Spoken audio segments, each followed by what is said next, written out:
Online ক্লাসে তোমাদের স্বাগতম। যুক্তিবিদ্যা প্রথম। আসসালামু আলাইকুম প্রিয়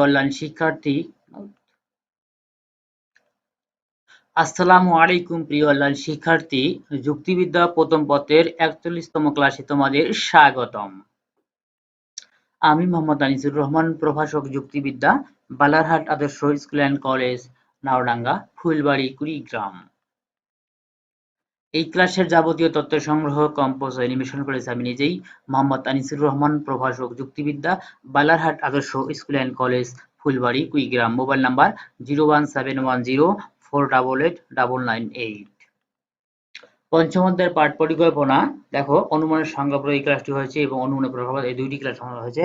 আজ আমাদের কি কয় নাম্বার ক্লাস? তৃতীয় ক্লাস, অর্থাৎ অবরোহ অনুমান। 4, 5, 6 এই ক্লাসগুলো পরবর্তীতে আমাদের পর্যায়ক্রমে হবে, অর্থাৎ আরোহ অনুমান, অবরোহ ও আরোহণের মধ্যে সাদৃশ্য বৈসাদৃশ্য হবে এবং অবরোহ অনুমানের যে উদাহরণ রয়েছে, সংজ্ঞা সহ উদাহরণ, এই 6ষ্ঠ ক্লাস হবে। অর্থাৎ পরবর্তী যে 3টি ক্লাস রয়েছে এটা পর্যায়ক্রম হবে। দেখো, এই অধ্যায়ের প্রধান প্রধান শব্দসমূহ জাস্ট তোমাদেরকে প্রতি ক্লাসে দেখিয়েছি, এবারও দেখাচ্ছি। অনুমান, অবরোহ অনুমান, আরোহ, সিদ্ধান্ত, অমধ্যম, মাধ্যম, প্রতিজ্ঞা, দত্তবাক্য, আশ্রয়বাক্য, প্রতিবর্তন, আবর্তন এবং হেতুবাক্য এবং রূপগত। এই যে প্রধান প্রধান যে শব্দ রয়েছে, এই শব্দগুলোর যে প্রাথমিক সংজ্ঞা রয়েছে, এই সংজ্ঞাগুলো তোমরা অবশ্যই প্রাথমিক যে সংজ্ঞা রয়েছে এগুলো তোমরা মুখস্থ রাখবে।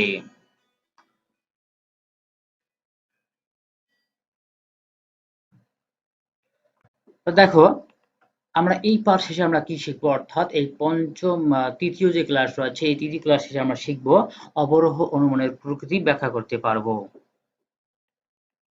দেখো, আজকের আলোচ্য বিষয় দেখো, যুক্তিবিদ্যা প্রথম পত্র পঞ্চম অধ্যায়। অধ্যায় শিরোনাম কি ছিল? অনুমান। মোট ক্লাস হলো 6টি। তো আজ আমাদের অর্থাৎ এই অধ্যায়ে যে 6টি ক্লাস রয়েছে, 6টি ক্লাস আজ আমাদের তৃতীয় ক্লাস, অর্থাৎ তৃতীয় ক্লাস আলোচ্য বিষয় হলো অবরোহ অনুমান। দেখো, পার্ট 3, অবরোহ অনুমান। যে অনুমান প্রক্রিয়ায় এক বা একাধিক আশ্রয়বাক্য থেকে তার চেয়ে অপেক্ষাকৃত কম ব্যাপক অথবা তার সমান ব্যাপক অথবা সমান ব্যাপক কোনো সিদ্ধান্ত নির্মিত হয় তাকে অবরোহ অনুমান বলে। অর্থাৎ অবরোহ অনুমান কাহাকে বলে এটি জানতে হলে তোমাকে অবশ্যই এই ইয়েলো কালার যে রয়েছে এটি তোমার অবশ্যই মুখস্থ রাখতে হবে। সেটি কি? দেখো তোমরা, যে অনুমান প্রক্রিয়ায় এক বা একাধিক আশ্রয়বাক্য থেকে তার চেয়ে অপেক্ষাকৃত কম অথবা তার সমান ব্যাপক কোনো সিদ্ধান্ত নির্মিত হয় তাকে অবরোহ অনুমান বলে। অবরোহ অনুমান বা যুক্তি প্রক্রিয়ার সিদ্ধান্তটি কোনোভাবেই আশ্রয়বাক্যের তুলনায় ব্যাপকতর হতে পারে না, তবে কম ব্যাপক বা সমব্যাপক হতে পারে। অর্থাৎ আমরা উদাহরণ বুঝাচ্ছি, যেমন কি সকল দার্শনিক হন বিজ্ঞ মানুষ। এখানে সকল দার্শনিক হন বিজ্ঞ মানুষ। এখানে দার্শনিক যে শ্রেণী রয়েছে, এখানে ভারত, পাকিস্তান, অর্থাৎ গ্রিস, ইউএসএ, আমেরিকা, অর্থাৎ এই পৃথিবীর মধ্যে যতগুলো দার্শনিক রয়েছে সকল দার্শনিককে এই বাক্যকে বোঝানো হচ্ছে। অর্থাৎ সকল দার্শনিক, অর্থাৎ এই পৃথিবীর সকল দার্শনিক হন বিজ্ঞ মানুষ। দেখো, অতএব সিদ্ধান্ত গ্রহণ করা হয়েছে এখানে, অতএব কোনো বিজ্ঞ মানুষ হন দার্শনিক। এখানে কোনো বিজ্ঞ বলতে এখানে সংখ্যা অনেক কমে গেল, অর্থাৎ কোনো বিজ্ঞ মানুষ হন দার্শনিক। অর্থাৎ আশ্রয় বাক্যটা হয় কি? আশ্রয় বাক্যের যে সংখ্যা আছে, উদ্দেশ্য যে সংখ্যা রয়েছে, এই সংখ্যাটাকে এটার উদ্দেশ্য, এটা হলো কি সকল দার্শনিক উদ্দেশ্য। হন হলো কি সংযোগিক বাক্য, বিজ্ঞ মানুষ হলো কি? এটা হলো বিধেয়। তো আমরা বুঝবো এখানে যে অবরোহ অনুমান বলতে আশ্রয় বাক্য বলতে যে উদ্দেশ্য রয়েছে, এই উদ্দেশ্যের সংখ্যায় ব্যাপক, অর্থাৎ সংখ্যা অনেক বেশি হয়। যখন অর্থাৎ এই আশ্রয় বাক্য থেকে আমরা সিদ্ধান্ত গ্রহণ করবো, তখন এই সিদ্ধান্তটার যে উদ্দেশ্য রয়েছে, এই উদ্দেশ্যটার সিদ্ধান্ত রয়েছে, এটি কি হবে? সিদ্ধান্তর অর্থাৎ উদ্দেশ্যটা হবে অর্থাৎ সংখ্যায় কম। দেখো, এখানে সকল দার্শনিক, বিশ্বের সকল দার্শনিককে বোঝানো হচ্ছে সকল, আর এখানে কোনো বলতেই এই সংখ্যা অনেক কম বোঝাচ্ছে, এবং সংখ্যা যখন কমে আসে তখন এটি হলো অবরোহ অনুমান। অর্থাৎ আশ্রয় বাক্য থেকে সিদ্ধান্ত সংখ্যা কমে আসে অথবা সমান হয়, এটি হলো অবরোহ অনুমানের মূল পার্থক্য। অর্থাৎ আমরা অবরোহ অনুমান বলতে যেটা বুঝাবো, অর্থাৎ আমরা দেখবো যে আসলে অবর অনুমান কাকে বলে আর অনুমান কাকে বলে। তো অবর অনুমানের মূল বৈশিষ্ট্য হলো কি আশ্রয় বাক্য থেকে সিদ্ধান্ত কম ব্যাপক অর্থাৎ সংখ্যায় কম হয়। এটি আমরা যখন বুঝবো যে আশ্রয় বাক্য থেকে সিদ্ধান্ত যখন কম আমরা বুঝবো এটাই হলো অবর অনুমান। দেখো এখানে এই উদাহরণটা দেখো, অপর যুক্তিটি আশ্রয় বাক্যটি একটি সার্বিক যুক্তিবাক্য কিন্তু সিদ্ধান্ত এটি কি বিশেষ যুক্তিবাক্য, তাই সিদ্ধান্তটি আশ্রয় বাক্যের তুলনায় কম ব্যাপক, অর্থাৎ সিদ্ধান্তটি কি আশ্রয় বাক্য থেকে সংখ্যায় কম। অর্থাৎ আশ্রয় বাক্য হলো সার্বিক, অর্থাৎ সার্বিক বলতে কি সংখ্যায় অনেক, অর্থাৎ আশ্রয় বাক্য অর্থাৎ অবরোহ অনুমানের যে আশ্রয় বাক্য রয়েছে এই আশ্রয় বাক্যগুলো হয় সংখ্যায় অনেক বেশি ব্যাপক, কিন্তু এই সিদ্ধান্তটা হয় কি বিশেষ যুক্তিবাক্য অর্থাৎ সংখ্যায় কম। এটি হলো অবরোহ অনুমানের মূল পার্থক্য। যে দেখো, যে অনুমান প্রক্রিয়ায় এক বা একাধিক আশ্রয় বাক্য থেকে তার চেয়ে কম অপেক্ষাকৃত ব্যাপক অথবা তার সমান ব্যাপক কোন সিদ্ধান্ত অনুমিত হয় তাকে অবরোহ অনুমান বলে। যেমনটি বলেছেন সকল দার্শনিক হন বিজ্ঞ মানুষ, এখানে সার্বিক যুক্তিবাক্য অর্থাৎ এখানে কি অনেক সংখ্যা অনেক বড় যাচ্ছে, অতএব কোনো বিজ্ঞ মানুষ হন দার্শনিক অর্থাৎ সংখ্যা অনেক কমে এসছে। এটি হলো অবরোহ অনুমানের মূল বৈশিষ্ট্য, অর্থাৎ আশ্রয় বাক্য থেকে সিদ্ধান্ত সংখ্যায় কম হয়। আবার দেখো, সকল মানুষ হয় মরণশীল, সকল মানুষ এখানে পৃথিবীতে অর্থাৎ এখানে যে পৃথিবীতে অতীত বর্তমান যত প্রকার মানুষ আছে সকল মানুষকে বোঝানো হচ্ছে, এটা হলো কি সার্বিক যুক্তিবাক্য। সকল যুক্তিবাদ মানুষ, এটি সকল যুক্তিবিদ অর্থাৎ এই পৃথিবীতে যতগুলো যুক্তিবিদ রয়েছে সবাইকে এই যুক্তিবিদ অন্তর্ভুক্ত করেছে, অর্থাৎ এটি হলো এই যুক্তিবাদ সার্বিক যুক্তিবাক্য। অতএব কি অতএব দেখো সকল যুক্তিবিদ হন মরণশীল, সকল যুক্তিবিদ হন কি মরণশীল। অতএব দেখো সকল যুক্তিবিদ এখানে যে সকল যুক্তিবিদ এখানে কি দেখো দ্বিতীয় আশ্রয় বাক্য যে সকল যুক্তিবিদ রয়েছে এর সমান হয়েছে, কিন্তু সকল মানুষ অর্থাৎ যুক্তিবিদের থেকে মানুষের সংখ্যা বেশি, অর্থাৎ যুক্তিবিদের সংখ্যা থেকে মানুষের সংখ্যা বেশি, অর্থাৎ এই দুইটি সার্বিক বাক্য এবং সার্বিক বাক্য থেকে কি হচ্ছে সার্বিক।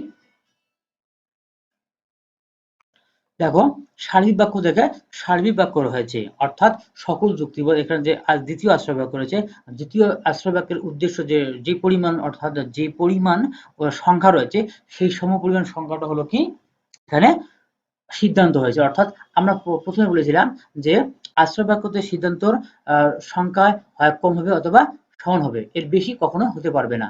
ঠিক তেমনটি হয়েছিল এখানে যে আশ্রয় বাক্যের সিদ্ধান্ত সংখ্যা কি বেশি নয় কিন্তু সমান রয়েছে।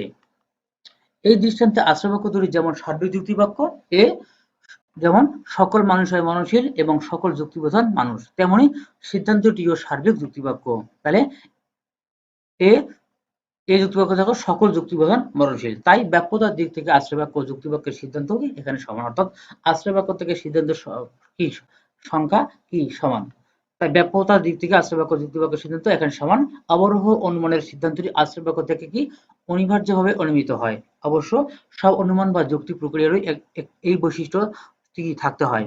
তাহলে অবরোহ অনুমানের আশ্রয় বাক্যের বাস্তবতা দ্বারা সিদ্ধান্তের বস্তুগত সত্যতা নির্ধারিত হয়, অর্থাৎ কি দেখো আশ্রয় বাক্য বস্তুগত সত্য হলে সিদ্ধান্ত কি হয় বস্তুগত সত্য হয়, এবং আশ্রয় বাক্য কি আকারগতভাবে সত্য হলে সিদ্ধান্ত আকারগতভাবে সত্য হয়।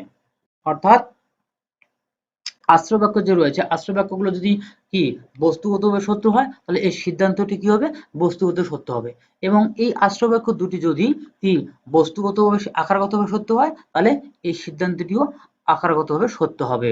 অর্থাৎ বস্তুগত হলে বস্তুগত সত্য হবে এবং আকারগত হলে আকারগতভাবে সত্য হবে। যেমন দেখো আমরা আবার দেখি উদাহরণ দেখি আমরা, সকল মানুষ হয় বিজ্ঞানী, সকল বানর হয় মানুষ, অতএব সকল বানর হয় বিজ্ঞানী। এটি হলো একটা আকারগতভাবে সত্য, আকারগতভাবে অর্থাৎ এখানে বস্তুগতভাবে এটি সত্য নয়, কারণ সকল মানুষ বিজ্ঞানী হয় না এবং সকল বানর হয় মানুষ, অর্থাৎ সকল বানর কখনো মানুষ হয় না।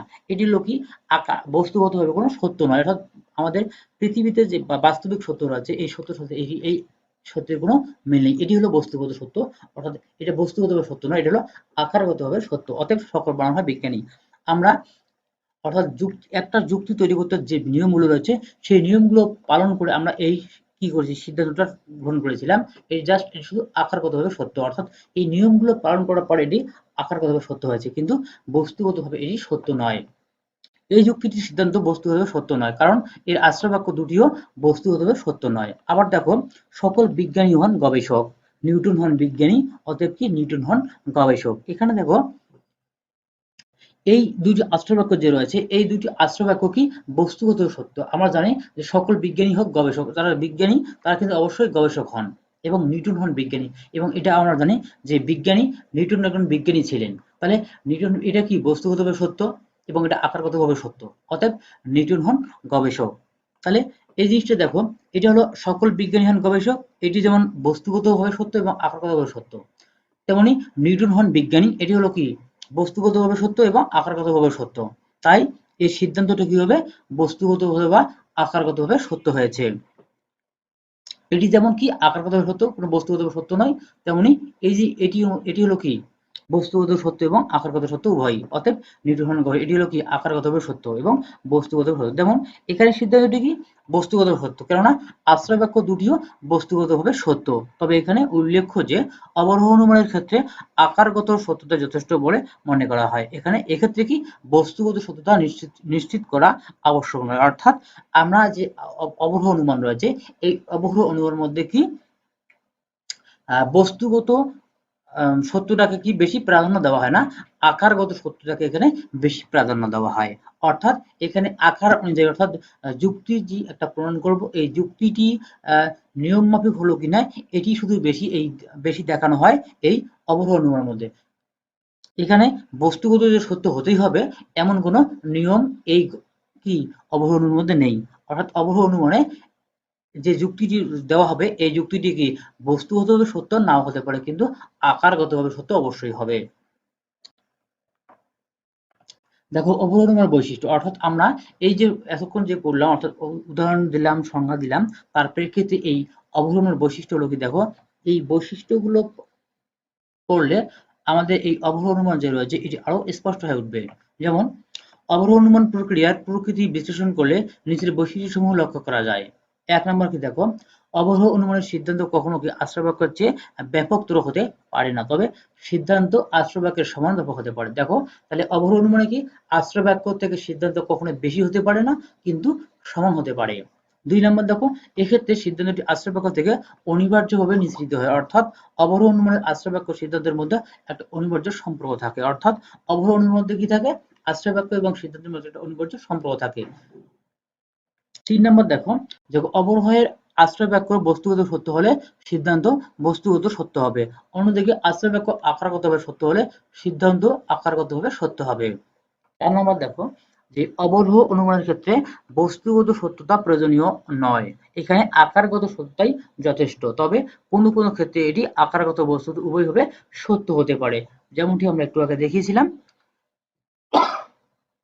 তাহলে ৪ নম্বর বৈশিষ্ট্য কি, যদি আশ্রয় বাক্য আকারগত সত্য হয় তাহলে এটি সিদ্ধান্ত আকারগত সত্য হবে, এবং যদি আশ্রয় বাক্য বস্তুগত সত্য হয় তাহলে সিদ্ধান্তটি হবে বস্তুগতভাবে সত্য হবে, অথবা কোনো কোনো ক্ষেত্রে আকারগত সত্য এবং বস্তুগত সত্য উভয় হতে পারে। ৫ নম্বর দেখো, অনুমানের অন্য সব সাধারণ নিয়ম অবরোহ অনুমানের ক্ষেত্রেও প্রযোজ্য, অর্থাৎ অনুমানের যে অন্যান্য যে নিয়মগুলো রয়েছে সেই নিয়মগুলো সবগুলোই অবরোহ অনুমানের ক্ষেত্রে প্রযোজ্য, কেননা অনুমানের বিশেষ এক প্রকার ভাগ হলো অবরোহ অনুমান, তাই এক্ষেত্রে অনুমানের সাধারণ নিয়মাবলী প্রযোজ্য হবে। অর্থাৎ অনুমানের যে নিয়ম রয়েছে, যে সাধারণ নিয়মগুলো রয়েছে সেই সবগুলো নিয়মে কি হবে অবরোহ অনুমানের ক্ষেত্রে প্রযোজ্য হবে। ৬ নম্বর দেখো, অবরোহ অনুমানকে প্রধানত দুই ভাগে ভাগ করা হয়, তা হলো কি, একটা হলো অমধ্যম অনুমান, একটা হলো অমধ্যম অবরোহ অনুমান, একটা হলো মাধ্যম অবরোহ অনুমান। অর্থাৎ অবরোহ অনুমান দুই প্রকার, একটা হলো অমধ্যম অবরোহ অনুমান, একটা হলো মাধ্যম অবরোহ অনুমান। ৭ নম্বর দেখো, যে অবরোহ অনুমানের বৈধতা অন্যান্য অনুমান প্রক্রিয়ার মতোই এর আশ্রয় বাক্যগুলোর সত্যতার উপর নির্ভর করে না, বরং এটি বৈধতার শর্তাবলীর উপর নির্ভর করে। অর্থাৎ ৭ নম্বর বৈশিষ্ট্য হলো এমন যে এটি আশ্রয় বাক্য ভাবে যে অনিবার্য ভাবে আসে সেটির উপর নির্ভর, অর্থাৎ এই একটা যুক্তি, একটা অনুমান বা যখন যুক্তি আকারে প্রকাশিত হয় এই যুক্তিটি যে যুক্তিটি বৈধ হওয়ার যে শর্তাবলী রয়েছে এই শর্তাবলীর উপর এই আশ্রয় বাক্য থেকে যে সিদ্ধান্ত নির্মিত হয় এটির উপর নির্ভর করে, অর্থাৎ এই একটা বৈধ শর্তাবলীর উপর নির্ভর করবে কি এই আশ্রয় বাক্য থেকে আশ্রয় বাক্যের সত্যতার উপর নির্ভর করে না। অর্থাৎ একটা অনুমান যে একটা অবরোহ অনুমান কখন বৈধ হবে, যখন ওই ওই অবরোহ অনুমানে এই বৈধতার শর্তাবলী সকলভাবে পালন করা হবে, তখন এই একটা অবরোহ অনুমান বৈধ হবে। কিন্তু এই আশ্রয় বাক্য যদি অবৈধ হয় তাহলে এই কখনো সিদ্ধান্ত বৈধ হবে না। দেখো পরিষ্কার বলা যায় কি, অবরোহ অনুমান এমন একটি প্রক্রিয়া যেখানে আকারগত সত্যতা প্রতিষ্ঠাই মূল লক্ষ্য। এই অনুমান বস্তুগতভাবে সত্য হতে পারে, কিন্তু সেটি কখনো কোনো আবশ্যিক বিষয় নয়। অবরোহ অনুমান সুনির্দিষ্ট নিয়ম নির্ভর এবং নিয়মগুলো যথাযথ প্রয়োগের উপরেই অবরোহ অনুমানের যুক্তির বৈধতা নির্ভর করে। অর্থাৎ অবরোহ অনুমান যে সুনির্দিষ্ট নিয়ম রয়েছে, এই নিয়মগুলো পালন করলেই একটা অবরোহ অনুমান বৈধ হবে, অর্থাৎ আকারগতভাবে সত্য হবে। এই আকারগত যে অবরোহ অনুমান রয়েছে, এই এটি কি বস্তুগত সত্য না হতে পারে, আবার হতেও পারে।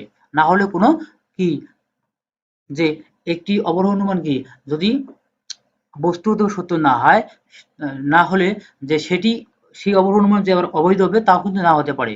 যদি ওই অবৈধ অনুমান অর্থাৎ ওই অবরোহ অনুমান যদি নিয়মগুলো অনুসরণ নির্ভর করে যদি নিশ্চিত সিদ্ধান্ত অনুমিত হয়, তাহলে ওটিও বৈধ অবরোহ অনুমান হবে। জেনে রাখো, দেখো যে অবরোহ অনুমানে একটিমাত্র আশ্রয় বাক্য থেকে সিদ্ধান্ত অনুমিত হয় তাকে অমাধ্যম অনুমান বলে। আবার যে অবরোহ অনুমানে একাধিক আশ্রয় বাক্য থেকে সিদ্ধান্ত অনুমিত হয় তাকে মাধ্যম অনুমান বলে। অর্থাৎ আমরা আমরা যে অবরোহ অনুমান যে দুই প্রকার পড়লাম, একটা হলো অমাধ্যম অনুমান, একটা হলো মাধ্যম অনুমান। তার সংক্ষিপ্ত একটা সংজ্ঞা জাস্ট এখানে তোমরা জেনে রাখো যে যেটি একটা আশ্রয় বাক্য থেকে একটা সিদ্ধান্ত অনুমিত হয় সেটি হলো কি অমাধ্যম অনুমান, যেখানে একাধিক আশ্রয় বাক্য থেকে একটা সিদ্ধান্ত অনুমিত হয় সেখানে হয় মাধ্যম অনুমান। বাড়ির কাজ দেখো, মনির ও জামান দুই বন্ধু। মনির জামানকে ঠাট্টা করে বলল, বন্ধু সেদিন ক্লাসে স্যার বলেছেন সকল মানুষ হয় স্বার্থপর, তার সামনে তুই কিন্তু স্বার্থপর। এক পর্যায়ে জামান মনিরকে হাসতে হাসতে বলল, আমি স্বার্থপর হলে তুইও স্বার্থপর।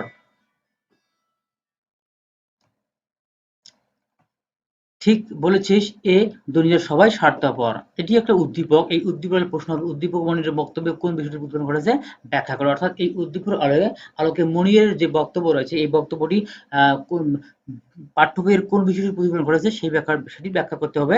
এবং খ নাম্বার দেখো, তোমার পাঠ্য বইয়ের আলোকে মনির ও জামালের বক্তব্যের পার্থক্য বিশ্লেষণ করো। অর্থাৎ মনির এবং জামালের যে বক্তব্য রয়েছে এই বক্তব্যের মধ্যে যে দুটির মধ্যে পার্থক্য রয়েছে সেই পার্থক্যগুলো বইয়ের আলোকে কি কি পার্থক্য রয়েছে সেগুলো পাঠ্য বইয়ের কোন অধ্যায়ের মধ্যে কিভাবে এই পার্থক্যগুলো আছে সেই পার্থক্যগুলো তোমাকে লিখতে হবে। তো এটি তোমাদের বাড়ির কাজ, বাড়িতে অবশ্যই ট্রাই করবে। তো আমাদের তৃতীয় ক্লাস সমাপ্ত, অর্থাৎ আজ এ পর্যন্ত সমাপ্ত। পরবর্তী ক্লাসের জন্য আমন্ত্রণ রইল। আল্লাহ হাফেজ।